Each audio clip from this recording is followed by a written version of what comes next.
Hello, welcome back to my series of talks on psychological themes that are pertinent to self-development, self-integration in general, healing and growth psychologically. My name is Dr. Susan Kavaler-Adler. I'm a clinical psychologist and psychoanalyst, and I like sharing thoughts with you that also relate to themes that I've written about in a lot of my books and articles. The theme I want to discuss today is surrender versus submission, as these two experiences are often confused. But surrender is a very different experience than submission, and surrender has to do with self-agency and choice, and submission has to do with being forced into being subjected to another or to a part of oneself that one is submitting to. Being an Argentine tango dancer as well as a psychoanalyst and psychotherapist, I've spoken about this in an article once in 2001 in Report Tango magazine, where I talk about how one surrenders in Argentine tango to oneself, to the partner one is with, and to the music. So tango needs to involve surrender, not submission. And I wrote about it in that article in that context. Emmanuel Ghent in 1990 had published an article where he talks about submission as a form of masochistic perversion of surrender, where someone might yearn to surrender, but instead, because they haven't the capacity to have that sense of self-agency I'm talking about, or a developmental level to have agency and choice and self-assertion, the person ends up in a masochistic submission, even though they might yearn to surrender. So surrender, again, is about I choose to surrender as opposed to I'm forced into submission. In tango, if you ask anyone doing tango, if you ask a female tango dancer or anyone doing the following part in tango, and you ask them how it feels to be with a partner that's dominating rather than inviting them through leading them, but inviting them to surrender, if they instead are dominating and controlling, it just ruins the tango experience. It can't happen because tango happens through being in the moment in a mutual surrender. And this goes on in therapy too. If someone has a therapist who's too dominating as opposed to more empathic and open to the surrender of the patient, it's quite a different experience than an evolving therapy that would be developmentally prosperous.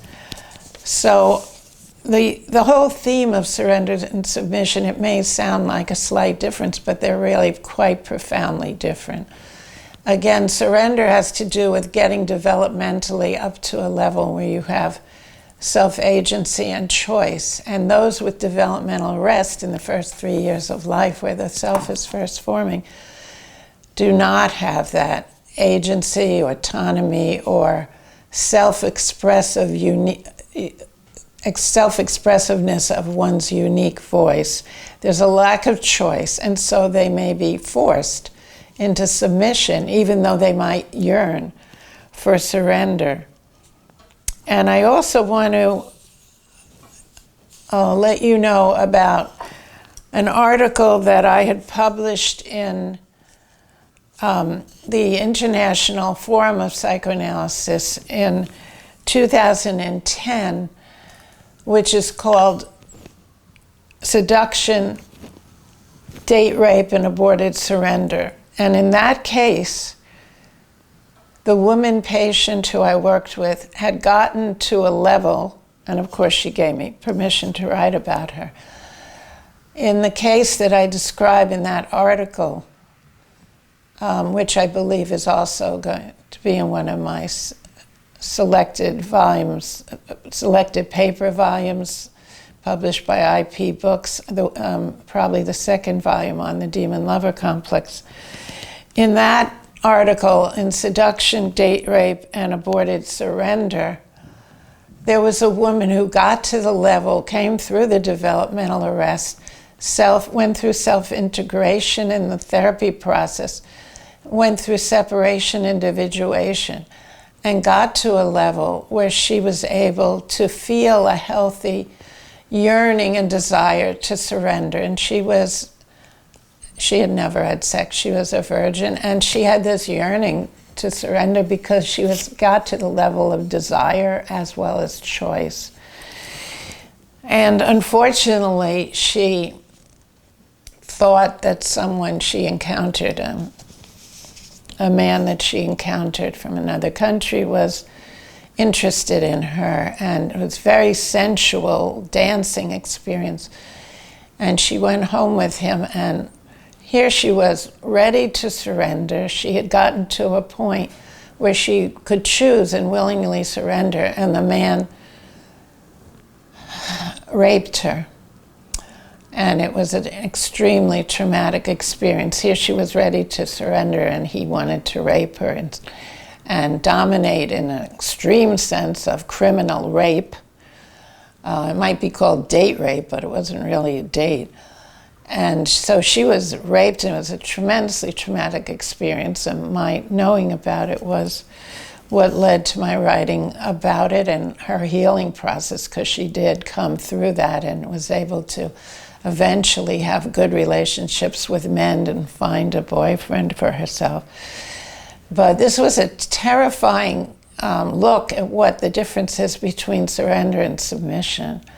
She wanted to surrender because she was at a level that she had gotten to what we call the Oedipal level. She got past the developmental arrest, able to go through separation, individuation, self-integration, got to what we call the Oedipal level, where you can feel more of a erotic desire for your sex object. And she was just poised on the precipice of surrendering in a healthy way, and she was taken advantage of and forced to submit as opposed to surrender, and was forced in the most criminal, abusive way through rape. So that really highlights the difference between surrender and submission. But in this case, it wasn't the woman not being capable of surrender and being forced to submit because she didn't reach that developmental level of being able to surrender. It was because she was forced by external circumstances, by the man she unfortunately was seduced into being with by, of course, his totally phony approach to her and seduction of her. So she was ready to have a healthy surrender and was forced into submission from the outside. That is different than when the person is not developed to a developmental level where they can surrender and have choice, but instead are forced to submit or dominate. They're two sides of the coin, submission and domination, because of an inner developmental arrest, a lack of ability to surrender. So that is from within. This was a case where the external circumstance forced a brutal submission when the woman was just becoming capable of surrendering to her first love experience. So that really highlights for you submission versus surrender. Thank you for joining me today on this theme that I think is very important for everyone to have an awareness of. Thank you very much for joining me.